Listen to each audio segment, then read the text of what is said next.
Gold trusted gold buyers మీరు తాకట్టు పెట్టిన బంగారాన్ని విడిపించి ఈ రోజు ఉన్న మార్కెట్ ధరకు కొనబడును. Hi, welcome to iDream. Indian cinema ప్రేక్షకులు మొత్తం ఈగర్గా వెయిట్ చేస్తున్న మూవీ వార్ 2. ఎన్టీఆర్ పుట్టినరోజు సందర్భంగా ఈ సినిమా నుంచి నిన్న టీజర్ రిలీజ్ అయింది. మరి ఈ టీజర్ ఎలా ఉంది అండ్ ఎక్స్పెక్టేషన్స్ అందుకుందా, ఇలాంటి అన్ని విషయాలను మనకు తెలియజేయడానికి ఫిల్మ్ క్రిటిక్ శ్రీనివాస్ గారు మనతో ఉన్నారు. ఆయన అడిగి మరిన్ని విశేషాలు తెలుసుకుందాం. హాయ్ శ్రీనివాస్ గారు. హలో అండి. అండ్ ఫైనల్గా వార్ 2 టీజర్ వచ్చింది. అంటే వార్ 2 మీద ఎంత ఎక్స్పెక్టేషన్స్ ఉన్నాయంటే లెక్క 1000 కోట్ల తర్వాత నుంచి లెక్క వేద్దాం అన్నట్టు అంటున్నారు అందరూ. అటు బాలీవుడ్ కానీ ఇటు టాలీవుడ్ కానీ అన్ని వర్గాల ప్రేక్షకులు అనమాట. అంత ఎక్స్పెక్టేషన్స్ ఉన్నాయి. అండ్ టీజర్ మీకు ఎలా అనిపించింది?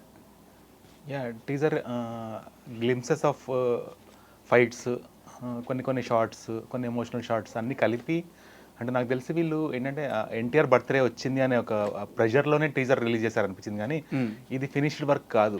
ఓకే, ఇవే షార్ట్స్ సినిమాలో చాలా రిఫైన్డ్గా బెటర్ విజువల్ ఎఫెక్ట్స్ తోటి ఆ సినిమాటిక్ లట్స్ యూజ్ చేసి ఆ అవుట్పుట్లో మనం చూస్తాము. ఇదేంటంటే ఎన్టీఆర్ బర్త్డే అనే ఒకేషన్ని మనం ఎందుకు వదులుకోవాలి?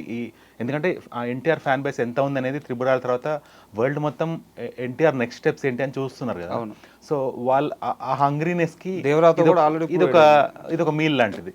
ఏంటంటే ఆ ఎన్టీఆర్, ఎందుకంటే మీరు చూస్తే హిందీలో కానీ తమిళ్లో కానీ తెలుగులో కానీ అన్నిట్లో కూడా ఒక హిందీ సినిమా టీజర్, యశ్రాజ్ ఫిల్మ్స్కి సంబంధించిన హిందీ సినిమా టీజర్ ఎన్టీఆర్ వాయిస్తో స్టార్ట్ అయింది. అవును, ఎన్టీఆర్ వాయిస్ తప్ప ఇంకో వాయిస్ లేదు టీజర్లో. అవునా కదా? అంటే అంత మంచి ట్రిబ్యూట్ మన తెలుగు యాక్టర్ దొరకడము from Yash Raj films, it's really great respect for an actor. And యాక్చువల్గా టీజర్ ఎలా ఉంది అనే విషయాన్ని పక్కన పెడితే Yash Raj films and war franchise ఇలాంటి ఒక పెద్ద ప్రాజెక్టులోకి మన తెలుగు నుంచి ఒక యాక్టర్ని తీసుకోవడం, ఆ యాక్టర్కి ఇంత రిప్రజెంటేషన్ ఇవ్వడం, ఇంత స్క్రీన్ స్పేస్ ఇవ్వడం ఎలా అనిపిస్తుంది? అంటే తెలుగు సినిమా గ్రోత్ ఇందులో కనిపిస్తుందని.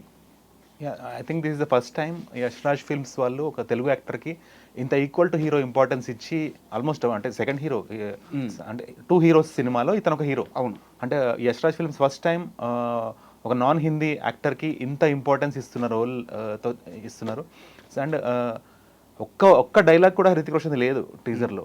So that's a big surprise. అంటే ఇలా ఎప్పుడు జరగలేదు అసలు. అంటే ఫస్ట్ టైం యశ్రాజ్ ఫిల్మ్స్ వాళ్ళు ఇంత స్ట్రాటజిక్గా తెలుగు ఫిల్మ్ యాక్టర్కి ఇంత ఇంపార్టెన్స్ ఇచ్చి, అతని వాయిస్ సరిపోతుంది, ఇంకో వాయిస్ అంటే ఈ టీజర్ని లేపడానికి ఇంకో వాయిస్ అవసరం లేదు అన్న ఒక క్లారిటీతో ముందుకు వచ్చారు. That's very commendable. That's really great of NTR. అంటే అతని యొక్క లిస్ట్ ఆఫ్ అచీవ్మెంట్స్లో ఇది ఒకటి కౌంట్ చేసుకోవాలి. అండ్ ఇంకోటి ఏంటంటే వార్ అనే సినిమా ఫస్ట్ తీసిన డైరెక్టర్ వేరు, ఇప్పుడు తీస్తున్న డైరెక్టర్ వేరు మనకు తెలిస్తే. సో ఫస్ట్ తీసిన అతను సిద్ధార్థ్, అతను చాలా కొన్ని కపుల్ ఆఫ్ మంచి మంచి మూవీస్ చేశాడు, గ్రాండియర్గా మూవీస్ తీస్తాడు. ఆ వార్ అనే సినిమా కూడా చాలా బాగుంటుంది. Through out the film excitement ఉంటుంది, ట్విస్ట్లు ఉంటాయి, మంచి ఫైట్స్ ఉంటాయి, అంతా బాగుంటుంది. అయితే ఫస్ట్ పార్ట్ తీసిన వాళ్ళే సెకండ్ పార్ట్ తీస్తే ఆ ఇంటెన్సిటీ ఒకలా ఉంటుంది. ఇప్పుడు ఈ డైరెక్టర్ ఎవరైతే ఉన్నారో అయాన్ ముఖర్జీ, అతను ఇంతకుముందు తీసిన సినిమా బ్రహ్మాస్త్రాలో విజువల్ ఎఫెక్ట్స్ చాలా బాగుంటుంది. కానీ ఆ టైంలో బాలీవుడ్ మీద కొంచెం నెగిటివిటీ ఉండడం వల్ల కొంచెం ఆ ట్రోలింగ్కి దానికి గురైంది. కానీ otherwise it's a very good movie. But numbers కూడా స్ట్రాంగ్గానే వచ్చినాయి, ఎక్కడ డిసప్పాయింట్ చేయలేదు. సో అయితే ఆ డైరెక్టర్ విజువల్ ఎఫెక్ట్స్ బాగా చేయించుకునే వ్యక్తి అనమాట. విజువల్ ఎఫెక్ట్స్ మీద, మల్టీమీడియా వర్క్ మీద, గ్రాఫిక్స్ వర్క్ మీద కొంచెం కమాండ్ ఉన్న వ్యక్తి. అంటే లూజ్గా వదిలేడు, బాగా చేయించుకుంటాడు వర్క్. కానీ నిన్న వచ్చిన టీజర్కి కొన్ని కమెంట్స్ ఏంటంటే గ్రీన్ స్క్రీన్ తెలిసిపోతుందని, షూట్ చేసిన ఫుటేజ్ యాస్టీస్ పెట్టేశారని. అంటే దట్స్ వెరీ మచ్ ట్రూ. ఎందుకంటే అది సినిమాటిక్ షాట్స్ లాగా అనిపించకుండా కొంచెం రా ఫుటేజ్ లాగా అనిపిస్తుంది అది. అంటే ఇది సినిమా పేరు వార్, కానీ యాక్చువల్గా ఈ ఒక వార్ అనేది మనం జనరల్ ఎక్కడ మాట్లాడతాము? ఒక వార్ అనే ఒక మీనింగ్ వచ్చే వర్డ్ మనం ఎక్కడ యూజ్ చేస్తాము? రెండు దేశాల మధ్యలో యుద్ధం జరిగినప్పుడు అప్పుడు వార్ అంటాం. లేదు, ఇప్పుడు కృష్ణాంజనేయ యుద్ధం అంటారు. అంటే ఒక two extraordinary people when they fight with each other, దానికి ఒక యుద్ధం అని పేరు పెడతాం. కానీ ఒక ఇద్దరు మామూలు సగటు మనుషులు కొట్లాడితే అదొక గొడవ అంటాము. లేదు, 2 గ్రూప్స్ కొట్లాడితే దాని ఒక దొమ్మి అంటాము. లేదా ఒక పాత కక్షలు మనసులో పెట్టుకొని కొట్లాడితేనేమో ఫ్యాక్షనిజం అంటాం. కానీ ఇది వార్ అని పేరు పెట్టారంటే అంటే ఈ సినిమాలో వాళ్ళు యుద్ధ నేపథ్యం కాదు అసలు. దీనికి ఏంటంటే వీళ్ళు రా అనే ఒక ఏజెన్సీ ఉంది కదా, దాని రివర్స్ పేరు పెట్టారు. ఓకే, సో ఇది యాక్చువల్గా ఇట్స్ టోటలీ బేస్డ్ ఆన్ రా agency, research and analysis wing. So ఇది మనకి 1962 అండ్ 1965 ఏదైతే India China war 1962 and India Pakistan war 1965 జరిగినప్పుడు కొంత ఇంటెలిజెన్స్ ఫెయిల్యూర్ అనేది కూడా ఇందులో ఉంది అని గుర్తించి ఇండియన్ గవర్నమెంట్ ఏర్పాటు చేసిన ఒక సంస్థ ఏంటంటే ఐపీఎస్ ఇండియన్ పోలీస్ సర్వీస్ నుంచి సివిల్స్ నుంచి ఎవరైతే బెస్ట్ అండ్ ఎఫిషియంట్ ఆఫీసర్స్ ఉంటారో వాళ్ళు మాత్రమే రాకి సెలెక్ట్ అవుతారు, కానీ డైరెక్ట్ వెళ్ళి అప్లికేషన్ ఇచ్చి ఎవరు కూడా రా ఏజెంట్ అవ్వలేరు. Okay. సో వీళ్ళు కొన్ని 5 to 10 years ఒక పర్టికులర్ సర్వీస్లో ప్రూవ్ చేసుకొని వాళ్ళ ట్రాక్ రికార్డ్ చూసి వాళ్ళ యొక్క పాజిటివిటీ నెగిటివిటీ అనాలిసిస్ చేసుకొని బెస్ట్ ఆఫ్ ది బెస్ట్ ఉంటేనే మాత్రమే రాలో ఒక ఏజెంట్గా సెలెక్ట్ అవుతారు. ఇంకా అక్కడి నుంచి వాళ్ళు దేశానికి డెడికేట్ అయిపోతారు. వాళ్ళ యొక్క అచీవ్మెంట్స్ ఏవి కూడా ఈ మీడియాలో కానీ న్యూస్ పేపర్స్లో కానీ ఎక్కడ కూడా రావు. కాకపోతే సైలెంట్గా వాళ్ళ పని వాళ్ళు చేసుకుంటూ వెళ్ళిపోతారు. దేశానికి ఒక సేఫ్టీ అండ్ సెక్యూరిటీ థ్రెట్ నుంచి దూరంగా ఉంచే ఆ పని వాళ్ళ పని వాళ్ళు చేసుకుంటూ వెళ్ళిపోతారు. ఒక హైట్ లో ఉండి దేశం కోసం ఏం కావాలో ఆ పనులు చేస్తారు. అంటే వాళ్ళు ఇలా అంటే మనకి ఒక పోలీస్ ఆఫీసర్ ఉన్నారు అనుకోండి, ఏదన్నా ఒక కేసు ఛేదిస్తే వి సీ దేర్ న్యూస్ ఛానల్స్లో చూస్తాము, వెబ్లో చూస్తాము, న్యూస్ పేపర్స్లో చూస్తాం, అన్ని చోట్ల చూస్తాం. బట్ వీళ్ళు చేసే అచీవ్మెంట్స్ స్కేల్ ఆఫ్ అచీవ్మెంట్స్ చాలా పెద్దగా ఉంటాయి. కానీ వాళ్ళు ఎక్కడ కూడా పలానా రా ఏజెంట్ ఇది చేశారు అని మనకు అసలు వాళ్ళు రా ఏజెంట్ అని కూడా డిక్లేర్ చేయరు బయటికి. అంటే అంత సీక్రెట్ ఏజెంట్గా ఉంటారు. సో మేనేజ్మెంట్ పరంగా చూస్తే వాళ్ళ basic salary starts from 80,000 to 1,50,000 as a starting point. అక్కడ నుంచి వాళ్ళకి ప్రివిలేజెస్ చాలా ఉంటాయి. They can fly to any country. అంటే పాస్పోర్ట్ కానీ మనం జనరల్గా ఏదైనా కంట్రీకి వెళ్ళాలంటే చాలా టెక్నికల్ నామ్స్ ఉంటాయి, అవి దాటుకొని వెళ్ళాల్సి వస్తుంది. వీళ్ళకి అలాంటి కొన్ని రెస్ట్రిక్షన్స్ ఉండవు.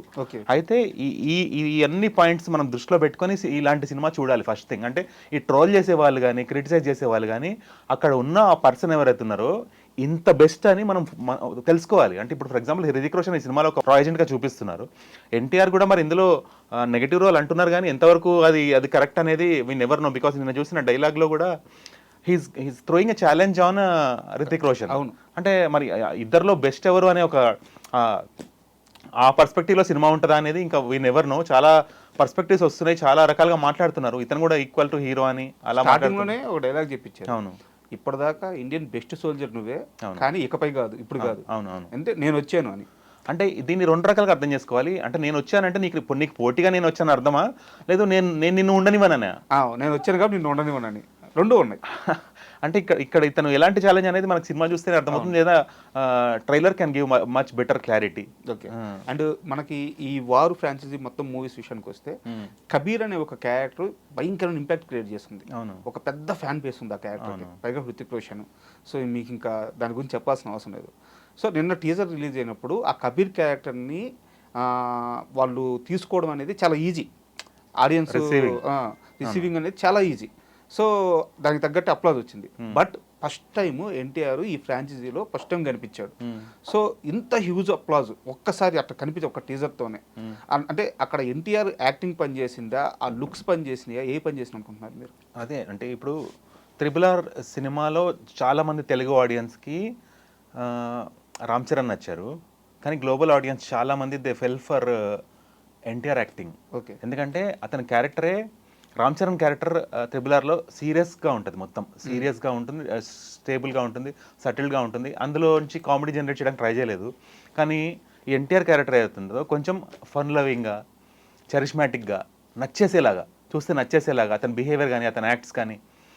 కొన్ని సీన్స్ ఉంటాయి, నువ్వు మావో అనివే అని చెప్పి కన్విన్స్ చేస్తూ ఉంటాడు, అలాంటి సీన్స్ కానీ. అంటే క్యారెక్టర్ ఆర్క్ చాలా ఉంది, కానీ రామ్ చరణ్ ఏంటంటే ఒకటే స్టేబుల్ కైండ్ ఆఫ్ యాక్టింగ్ ఉంటుంది. దానివల్ల throughout world wide audience they fell more for NTR than Ram Charan. అంటే నేను గ్లోబల్ ఆడియన్స్ గురించి చెప్తున్నాను. అదే తెలుగు ఆడియన్స్ వచ్చేసరికి most of the appreciation went for Ram Charan. కానీ క్రిటిసైజ్ చేశారు, ఇదేంటి ఎన్టీఆర్ని తక్కువ చూపించారు అన్నారు. కానీ యాక్చువల్గా చాలా లవబుల్గా ఎన్టీఆర్ని చూపించారు, అది ఒప్పుకోవాల్సిన విషయము. సో దీని తర్వాత వస్తున్న సినిమాలో అంటే ఈ RRR అయిపోయిన తర్వాత ఒకే ఒక సినిమా వచ్చింది తెలుగులో, దేవర. ఆ దేవరాలో కూడా he was playing serious role. అయితే అలాంటి ఫన్ లవింగ్ క్యారెక్టర్ మళ్ళీ ఎప్పుడు చూస్తామంటే వీ నెవర్ నో. అయితే ఈ యష్ రాజ్ ఫిల్మ్స్ ఏంటంటే హీరోయిగా చూపిస్తూ కూడా కొంచెం ఏమంటారంటే కొంచెం సెన్స్ ఆఫ్ హ్యూమర్ అనేది ఖచ్చితంగా ఉంటుంది క్యారెక్టర్లో. మొత్తం సీరియస్గా తీసుకెళ్లరు వాళ్ళు సినిమాని.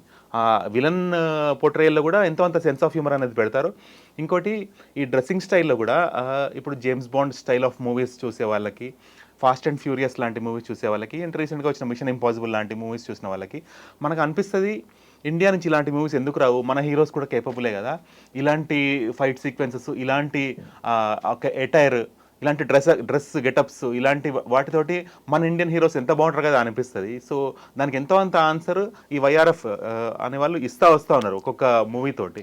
అది వార్ కావచ్చు, పఠాన్ కావచ్చు, ఎవ్రీ మూవీ అంటే every movie carries its own credit. So ఈ సినిమాలో ఎన్టీఆర్ని మనం ఆ సూట్స్లో గన్స్లో ఫైట్ చేయడం అంటే ఎప్పుడు చూసాం, వి నెవర్ సీన్ హిమ్ ఇలాంటి ఒక రోల్లో. సో అది కంప్లీట్ న్యూనెస్ యాడ్ చేస్తుంది. అంటే రితిక్ రోషన్ ఆల్రెడీ ఇలాంటి రోజుల్లో చూస్తున్నాం మనం ప్రీవియస్. అప్పుడు ధూమ్ సినిమా నుంచి కూడా వీఆర్ వాచింగ్ హిమ్ డూయింగ్ ఇలాంటి కైండ్ ఆఫ్ యాక్షన్, ఇలాంటి కైండ్ ఆఫ్ లుక్స్, ఇలాంటి కైండ్ ఆఫ్ వాక్. అంటే రితిక్ రోషన్ ఆల్రెడీ అలవాటు అయిపోయిన మనిషి. ఇందులో అంటే ఏదైనా కొత్తదనం ఉంది అంటే ఎన్టీఆర్ మాత్రమే ఇందులో ఒక కొత్తదనం యాడ్ చేస్తున్నారు. That's what I felt. And మీరు నాకు తెలిసి వార్ సీక్వెన్స్ సంబంధించిన ఫ్రాంచైజీకి సంబంధించిన అన్ని సినిమాలు చూసాను. నిన్న టీజర్ రిలీజ్ అవ్వగానే ఎన్టీఆర్ ఫ్యాన్స్ అందరు గోల ఒకటే, అంటే మేము ప్రీవియస్ మూవీస్ చూడకపోతే మాకు ఈ వార్ 2 అర్థం కాదా, ప్రీవియస్ మూవీస్ ఏం చూడాలి, ఎన్ని చూడాలి, ఈ క్వశ్చన్ ఒకటి రేజ్ చేస్తున్నారు. సో వాళ్ళకి ఏం దీనికి పర్ఫెక్ట్ ఆన్సర్ ఏంటంటే, వార్ తీసిన డైరెక్టర్ వేరు, ఈ సినిమా తీసిన డైరెక్టర్ వేరు. Every director will have their own perspective. ఈ రెండు కూడా పేరు మాత్రం కంటిన్యూషన్ సిమిలారిటీ ఉంది తప్ప బోత్ ఆర్ ఇండిపెండెంట్ మూవీస్. కాకపోతే ఆ క్యారెక్టర్ మాత్రం కంటిన్యూ అవుతుంది, కబీర్ అనే క్యారెక్టర్ మాత్రం కంటిన్యూ అవుతుంది. సిచ్యువేషన్స్ వేరే, మొత్తం సినారియో వేరే. ఇది అర్థం చేసుకోవాలి, అలా కంపేర్ చేయడానికి లేదు. So both are individual independent movies. అక్కడ ఉన్న టైగర్ స్టాఫ్, అక్కడ సిచ్యువేషన్స్ వేరే, అక్కడ ఉన్న ప్లెంటీ ఆఫ్ యాక్షన్ సీక్వెన్సెస్ అవన్నీ అక్కడ సెట్ అయినాయి. ఆపరేషన్ వేరే అవచ్చు, ఆ ఆపరేషన్ వేరు, ఆ సినారియో వేరు. అలా కంపేర్ చేసి మనం ట్రోల్ చేయడం కరెక్టే కాదు. అంటే ఆ ముందు సినిమాలు చూడకపోయినా ఈ సినిమా అర్థం అవుతుంది. ఇండిపెండెంట్ మూవీ కదా, ఇట్స్ అన్ ఇండిపెండెంట్ మూవీ. ఇప్పుడు ఈ కేసరి అనే సినిమా వచ్చింది అక్షయ్ కుమార్. అవును, అసలు ఆ కేసరి 1 కి కేసరి 2 కి సంబంధమే ఉండదు. Both are 2 different movies. Actor same actor చేశారు. అంటే ఈ సినిమాకి ఈ టైటిల్ యాప్ట్ నా పేరు పెట్టారు అంతే. అండ్ ఇప్పుడు చాలా మంది ఏంటంటే ఎన్టీఆర్ కెరీర్ ప్లాన్ చూసుకుంటుంటే షాక్ అవుతున్నారు. RRR తర్వాత దేవరాతో బాలీవుడ్లో హిట్ కొట్టాడు, అంటే పాన్ ఇండియా హిట్ కొట్టాడు. తెలుగులో ఆల్రెడీ హిట్, బాలీవుడ్లో కూడా సెమిట్ ఒక 100 కోట్ల క్లాస్ వచ్చేసింది అనమాట. బట్ ఏంటంటే కొరటాల శివ డైరెక్టర్, కొరటాల శివకి అక్కడ మార్కెట్ లేదు. సో ఎన్టీఆర్ RRRతోనే అక్కడ పరిచయం అయ్యారు. సో అక్కడ ఒక 100 కోట్లు వచ్చినాయి. నెక్స్ట్ ఇప్పుడు వార్ 2లో కనిపిస్తున్నారు. వార్ 2లో కనిపించిన తర్వాత ఏమవుద్ది, హృతిక్ రోషన్తో కలిసి ట్రావెల్ అవుతున్నారు కాబట్టి ఎస్టాజ్ ఫిల్మ్స్ ఈ సినిమా ప్రమోషన్స్ కానీ, ఈ సినిమా రిలీజ్ కానీ ఇంకాస్త మందికి రీచ్ అవుతారు. నెక్స్ట్ ప్రశాంత్ నీల్తో మూవీ. ప్రశాంత్ నీల్కి అక్కడ ఎంత పెద్ద మార్కెట్ ఉందో మనం చూస్తున్నాం. KGF 1, KGF 2, సలార్ వాటితో. సో ఆ తర్వాత వెంటనే దేవరా 2. ఎప్పుడైనా సీక్వెల్ మీద భయంకరమైన హైప్ ఉంటుంది అనమాట. మనం పుష్ప 2తో చూసాం. పుష్ప 1కి వచ్చింది చాలా తక్కువ కలెక్షనే, బట్ పుష్ప 2 కలెక్షన్ చూస్తే ఇండియన్ సినిమా రికార్డ్ అనమాట. అంటే ఈ ఎన్టీఆర్ కెరీర్ ప్లానింగ్ చూసారా ఎంత భయంకరంగా ఉందో, దాని మీద ఏం చెప్తారు? అదే అండి, తను ఒక వర్స్టైల్ యాక్టర్. ఆ వర్స్టాలిటీ బయటికి రావాలంటే చేసిందే చేసుకుంటూ వెళ్ళకుండా, మొనోటనస్గా ఉండకుండా, యూనిక్గా ఎవరెవరైతే కొత్త కొత్త వాళ్ళతో ఎక్స్పెరిమెంట్ చేస్తూ different kind of roles accept చేస్తూ, అది ఒకవేళ సింగిల్ హీరో పోర్ట్రేల్ అయినా, కాంబో రోల్ అయినా, మల్టీ యాక్టర్స్ రోల్ అయినా కూడా అన్నీ యాక్సెప్ట్ చేసుకుంటూ ముందుకెళ్ళే వాళ్ళకి ఏంటంటే, ఇంకా చిన్న అతను ఏం పెద్ద ఏజ్ యాక్టర్ ఏం కాదు, చాలా లైఫ్ ఉంది, చాలా కెరీర్ ఉంది. ఈ యంగ్ ఏజ్లోనే ఇలాంటివన్నీ కూడా చేసుకుంటూ వెళ్తే అతనికి ఇండస్ట్రీలో ప్లస్ ఏంటి మైనస్ ఏంటి అన్నీ ఒక కంప్లీట్ అవగాహనతోటి, అంటే ఇప్పుడు మనం మెగాస్టార్ని ఎలా చూస్తున్నామో నెక్స్ట్ ఫ్యూ ఇయర్స్లో వీల్ సీ ఎట్ ఎన్టీఆర్ని ఆ పర్టికులర్ వే ఆఫ్ పోర్ట్రేల్గా మనం చూస్తాం రియల్ లైఫ్లో. ఐఎమ్ నాట్ సేయింగ్ ఇన్ సినిమాలో హీఈస్ ఆల్వేస్ బెస్ట్, కానీ రియల్ లైఫ్లో తనని మనం ఎలా చూస్తాం అంటే తన మీద ఒక పర్స్పెక్టివ్, అంటే తను ఏదైనా మాట చెప్తే ఇప్పటికీ కూడా కొన్ని లక్షల మంది ఫాలో చేస్తారు. తను సైలెంట్గా ఉన్నా కూడా కొన్ని ఈవెంట్స్ మీరు చూస్తే తను ఇట్లా అంటే సైలెంట్ అయిపోతారు. అరిచే ఫ్యాన్స్ కూడా, చాలా మంది గోల చేసే ఫ్యాన్స్ కూడా.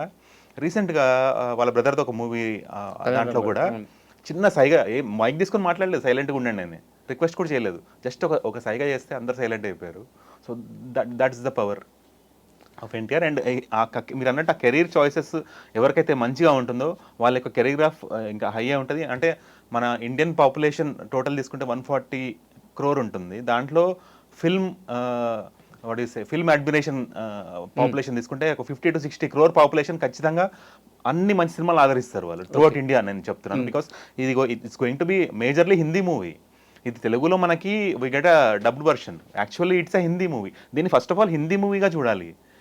యశ్రాజ్ ఫిల్మ్స్ నుంచి వస్తున్న హిందీ మూవీ. ఇంకోటి, ఒకవేళ ఈ సినిమాలో ఎన్టీఆర్ నెగిటివ్ రోల్ చేసినా కూడా ఒకటి గుర్తుపెట్టుకోవాలి, యశ్రాజ్ ఫిల్మ్స్లో నెగిటివ్ రోల్కి ఎంత ఇంపార్టెన్స్ ఇస్తారంటే, ఇప్పుడు డర్ సినిమా ఉంది కదా, డర్, ఆల్మోస్ట్ అంటే హీరో కంటే ఎక్కువ హైలైట్ అయింది అందులో villain.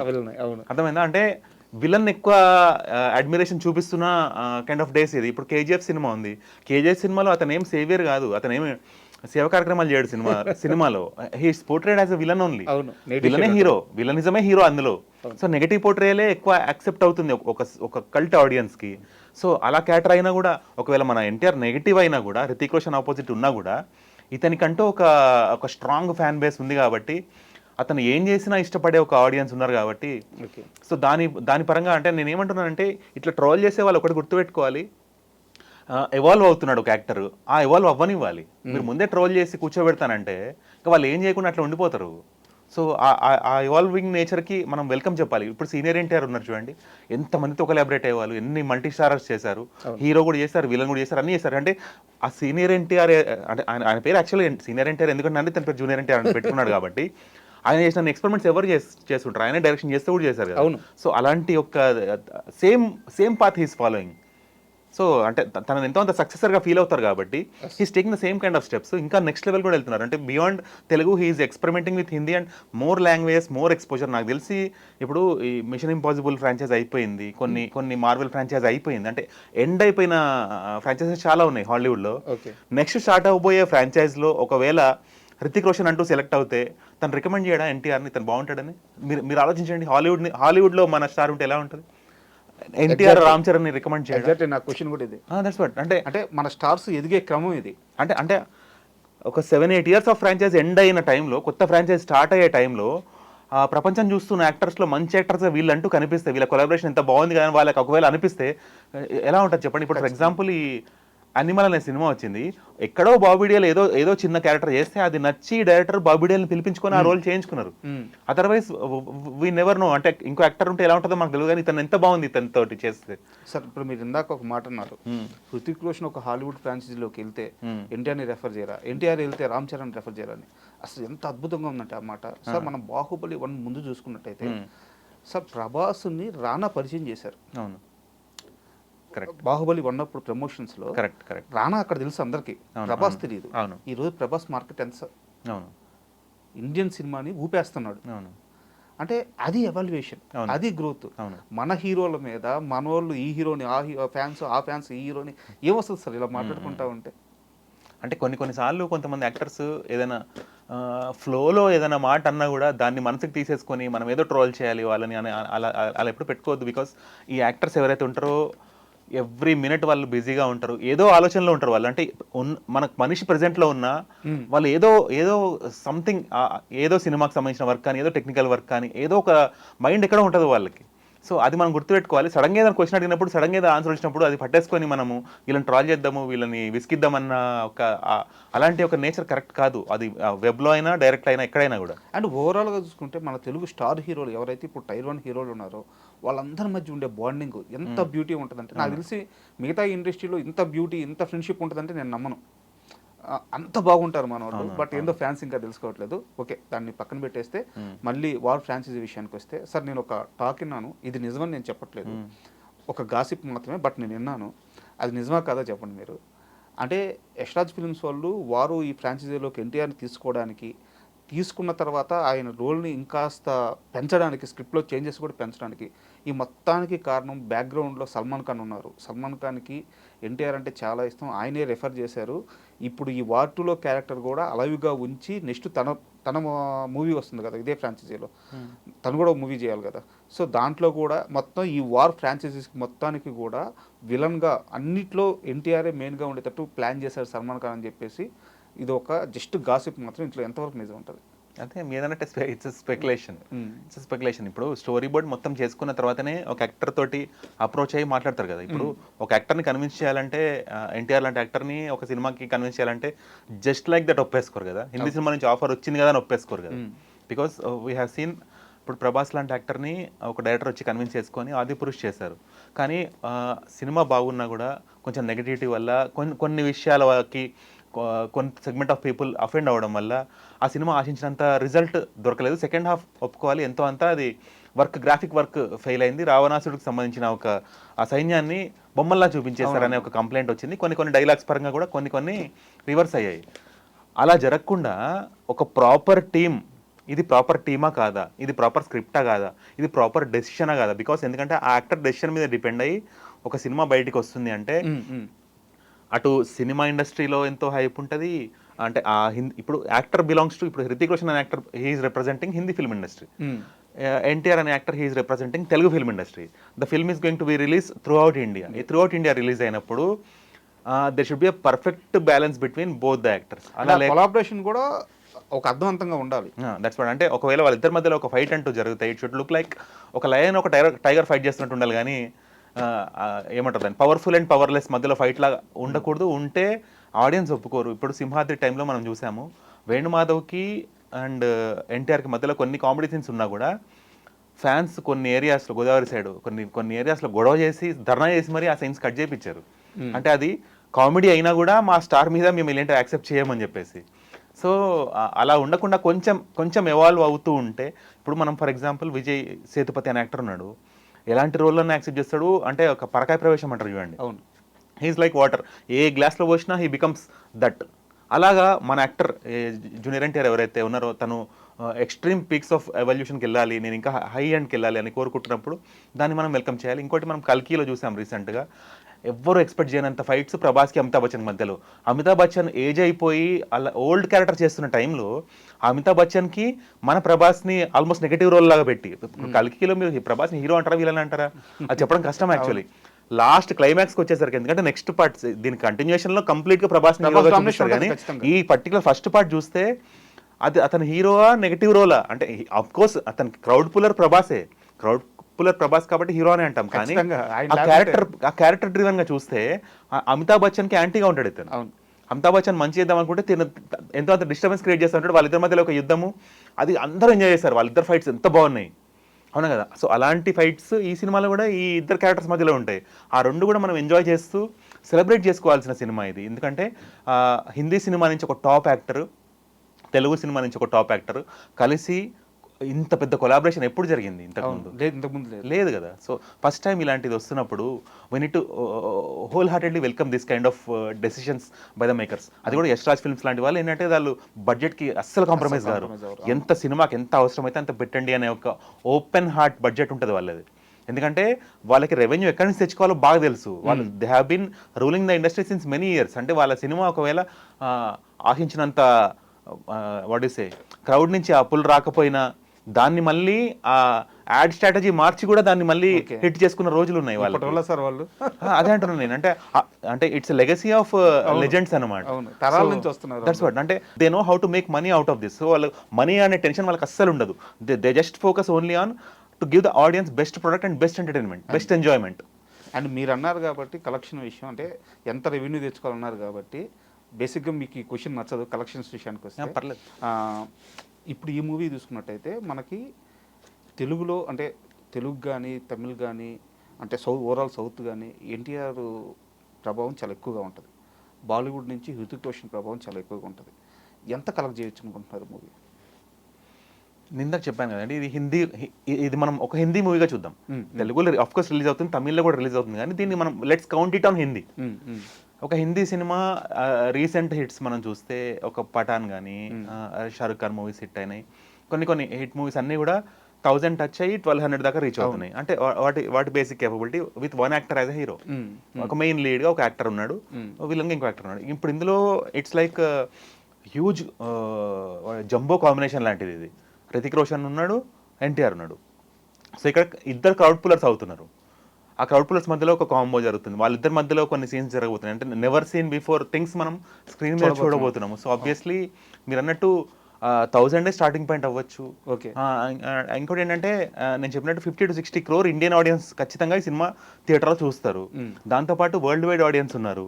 So there will be a very big number. So నాకు తెలిసి వీళ్ళు ఎగ్జాక్ట్ నెంబర్స్ బయటకు చెప్తారని అనుకోవట్లేదు, ఎందుకంటే ట్యాక్స్ ప్రాబ్లమ్స్ ఉంటాయి కాబట్టి. గట్టిగా డబ్బులు వస్తాయి, గట్టిగా వస్తాయి. అండ్ వాళ్ళ నెక్స్ట్ యూనివర్స్కి ఒక 7-8 ఫిల్మ్స్కి అవసరమైన డబ్బులు ఈ సినిమా తెచ్చిపెట్టేస్తుంది. సో ఎందుకంటే ఆ లక్కీ మ్యాస్కట్ ఎన్టీఆర్ని పెట్టేసుకున్నారు కాబట్టి హీల్ పుల్ ఇక్కడెక్కడి నుంచి లాగేస్తారు. సూపర్ శ్రీనివాస్ గారు మంచి రివ్యూ ఇచ్చారు. సినిమా రిలీజ్ అయిన తర్వాత అండ్ అది సూపర్ హిట్ అయిన తర్వాత మళ్ళీ ఈ సినిమా గురించి మనం మంచి రివ్యూ చేద్దాం. థ్యాంక్ యూ అండి.